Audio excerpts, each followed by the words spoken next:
যেখানে থাকো না কেন শুধু মসজিদের চিন্তায় থাকে, এই সমস্ত মানুষদেরকে নবীজি বলেছেন ডেকে ডেকে কিয়ামতের ময়দানে আরশের নিচে ছায়া দেয়া হবে।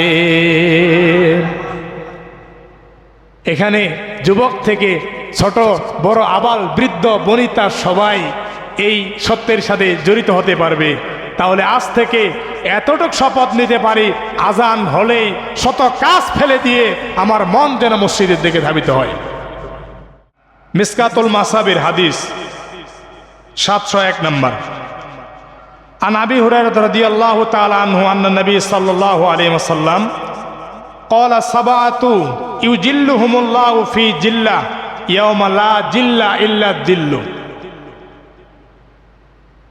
নবীজি বলেছেন কিয়ামতের ময়দানে আল্লাহ রাব্বুল আলামিনের আরশের ছায়া ছাড়া আর কোনো ছায়া থাকবে না।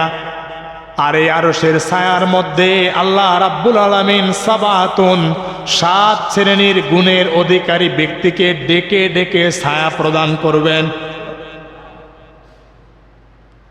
নাম্বার 1, নবীজি বলেছেন 1 নম্বর আরশের ছায়া তারা পাবে ইমামুন আদিলুন, যারা ন্যায়পরায়ণ শাসক ছিলেন, যারা সত্যের পক্ষে বিচার করেছেন, অসত্যের পক্ষে বিচার করেন নাই। বিচার করার সময় তিনি দলের পরিচয় দেখেন নাই, বিচার করার সময় বংশীয় পরিচয় দেখে নাই, বিচার করার সময় অর্থর লোভ দেখে নাই। বিচার করেছে অপরাধী যে রায় দিয়েছে তার বিপক্ষে। ইমামুন আদিলুন, যিনারা শাসন করার সময় রায় দিয়েছে কোরআন দিয়ে। যেমন ওমরে ফারুকের ইতিহাস জানেন, নিজের ছেলে মদ পান করেছে আবু শামা, নিজের ছেলেকে ওমর নিজে বাড়ি দিয়ে 80 বেত দেওয়ার পরে সে মারা গিয়েছে। নিজের সন্তানকেও ছাড় দেন নাই। অদ্য পৃথিবীর প্রেসিডেন্ট শুধু বাংলাদেশ নয়। এই বাংলাদেশটা কি? মানচিত্রের কাছে বাংলাদেশের কোনো পরিচয় নেই, ছোট্ট। দেখেন নাই মানচিত্র? বাংলাদেশের জায়গা কতটুকু? সামান্যটুকু। বাংলাদেশ এই টেকনাফ থেকে তেতুলিয়া মাত্র 1,47,570 বর্গ মাইল মাত্র। আর সারা পৃথিবী আয়তন কত? সারা পৃথিবীর আয়তন 51,10,00,000। বাংলাদেশের আয়তন হলো 1,00,000 আর সারা পৃথিবীর আয়তন 51 কোটি।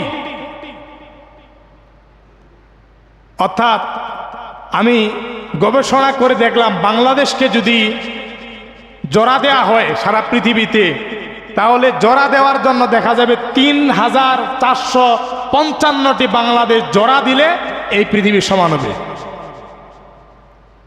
3,455টি বাংলাদেশ লাগবে, তারপরে পৃথিবীর সমান হবে। দেশ কিন্তু এতগুলো নাই, মাত্র 195টা দেশ নিয়ে এই পৃথিবী রয়েছে বর্তমান। তাহলে হিসাব করেন বাংলাদেশটা কত ছোট। নবীজি বলেছেন, ওমরে ফারুকের কথা বললাম, অদ্য পৃথিবীর প্রেসিডেন্ট শুধু বাংলাদেশ নয়, শুধু সৌদি আরব নয়, তিনি শাসন করেছেন। সন্তানও যদি অপরাধী হয় সেও বিচার পাবে, ঠিক কিনা? ইচ্ছা করলে ক্যাটাগরি দেখিয়ে তিনি তাকে বাঁচিয়ে দিতে পারতেন, কিন্তু বাঁচিয়ে দেন নাই। এজন্য নবীজি বলেছেন যে ইমামুন আদিলুন, সত্যের পক্ষে যারা রায় দিয়েছে। অপরাধী যদি নিজের ছেলেও হয় তাকে শাস্তি দিয়েছে, অপরাধী যদি নিজের দলের লোক হয় শাস্তি দিয়েছে, অপরাধী যদি নিজের পিতা হয় তাও শাস্তি দিয়েছে। এই ন্যায়পরায়ণ শাসককে ডেকে ডেকে আল্লাহ রাব্বুল আলামিন আরশের নিচে ছায়া দিবেন। সুবহানাল্লাহ পড়েন। নাম্বার 2, ওয়াশাবুন নাশা ফি ইবাদাতিল্লাহ। নবীজি বলেছেন 2 নাম্বার হলো সেই সমস্ত যুবকেরা যারা যুবক থাকা অবস্থায়, যৌবন থাকা অবস্থায় শুধু আল্লাহর ইবাদত করেছে, কারো সাথে শিরক করে নাই। কার ইবাদত করেছে? মানুষের শক্তির বয়সটাই হলো জোয়ান বয়স। কি বলেন? যুবক অবস্থায় মানুষের যা শক্তি থাকে, বৃদ্ধ অবস্থায় শিশুকালে সেই শক্তি কি আছে? শিশুকালে পায়খানা মা টানে, বৃদ্ধকালেও দেখা যায় পায়খানা স্ত্রী টানে। কি কথা ভুল? তার মানে শিশুকাল আর বয়স্ককালে শক্তি আর খাটে না, শক্তি খাটে যৌবনকালে।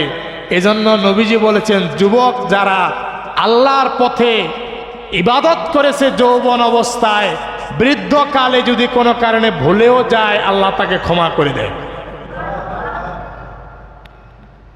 এই যৌবন বয়সটার মধ্যে যারা ইবাদত করে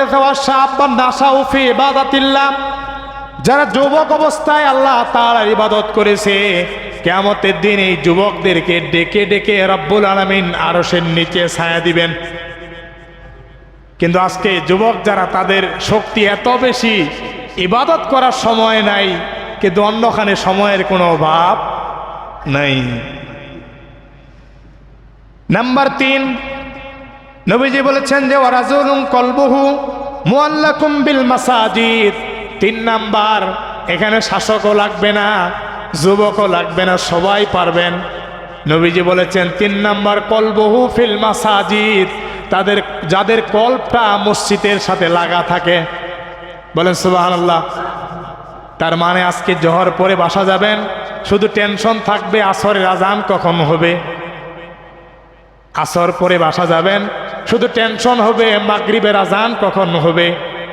মাগরিব পরে বাসা যাবে, শুধু টেনশন তৈরি হবে এশারের সালাত কখন হবে। কলবুহু ফিল মাসাজিদ, যাদের অন্তরটা পৃথিবীর যেখানে থাকুক না কেন শুধু মসজিদকে টানে, মাঠে গিয়েছে তাও চিন্তা করে মুয়াজ্জিন কখন আজান দেয়, বেলা কি হয়ে গেল নাকি। এরপরে কোনো কাজে গিয়েছে তাও চিন্তা করে আজান কি হলো নাকি। আছে না কিছু মানুষ এরকম? যেখানে থাকো না কেন শুধু মসজিদের চিন্তায় থাকে। এই সমস্ত মানুষদেরকে নবীজি বলেছেন ডেকে ডেকে কিয়ামতের ময়দানে আরশের নিচে ছায়া দেয়া হবে। এখানে যুবক থেকে ছোট বড়, আবাল বৃদ্ধ বনিতা সবাই এই সত্যের সাথে জড়িত হতে পারবে। তাহলে আজ থেকে এতটুক শপথ নিতে পারি, আজান হলেই শত কাজ ফেলে দিয়ে আমার মন যেন মসজিদের দিকে ধাবিত হয়। পারবেন তো নাকি? বেশি বলে ফেললাম। তাহলে 3 নম্বরে নবীজি বলেছেন যে যুবকেরা, 3 নম্বর নবীজি বলেছেন যারা অন্তরটা সর্বদা মসজিদের সাথে ঝুলান থাকে। একজন ব্যক্তি হাদিস পড়ার সময় বলতে, ঝুলান মানে কি শরীরটাকে আবার ঝুলাই দিবে নাকি মসজিদে? ঝুলন্ত মানে বুঝে নাই, মানে লটকানো, ওইটা ওই দড়ি দিয়ে লটকানো না, রশি দিয়ে না। মনটা সব সময় মসজিদের দিকে তার ধাবিত হয়।